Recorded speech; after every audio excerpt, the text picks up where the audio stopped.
Halo dada. Msikie Dasuzi huyu hapa. Amewakilisha msibani. Kumekucha. Mwenyeji amewakilisha msibani. Naziko na mapaloko wanalia. Mkuu amekuja kwa kasi. Mama Samia amekuja kwa kasi, hataki mchezo. Na ukimzengua na kuzengua. Nampenda baba yangu apate nguvu. Mwachane mama yangu zote. Na kanisani punguzani majungu. Mimi naingia kwa imani, najua nina maadui. Alafu naingia kanisani natoka na kitu. Na siku moja mzee wa kanisa awe nani? Ajichanganye mwaka kanisani kama mashiraki. Mungu mshinde. Sabini na skofu. Pateni nguvu. Na siwezi kuheshimu njoo kata zote heshimu. Mume wangu HB handsome, umenipeka Ikulu, pumzika kwa amani. Mama yangu pumzika kwa amani. Asante Mungu. Wanadamu kero. Wanapenda misiba kuliko mgonjwa. Nishapangiwa ni kuoa mtaani serikali najua.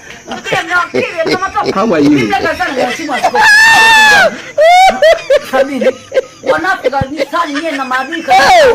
Ukiambia leo mabili ni alijui. Mnamsubiri sisi mumpige mayungu. Mimi naingia kwa imani. Dhambi zangu wanazijua Mungu. Kama hivi. Hadi sasa nimekubali. Nimevua maswali.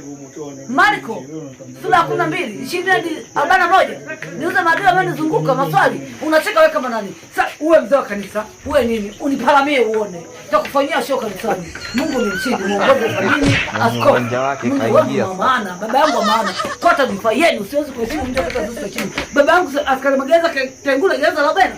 Maoni wewe, mimi hata kunichafua mtandaoni sichafuki. Nampenda mama yangu apumzike kwa amani. Namuogopa mume wangu apumzike kwa amani. Napenda sana. Mume wangu nakupenda apumzike kwa amani. Baba yangu nakupenda, Mungu anipe nguvu. Nauguza peke yangu nakosa amani. Namlilia Mungu. Kutapeli akaunti nao mimi.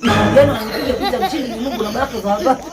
Wanda mashitani. Namuuguza baba nakosa amani. Mimi na maadui naingia kanisani kwa imani. Uweze kupinga namna hiyo. Unajua anacheka kwa nini? Hii ni maajabu.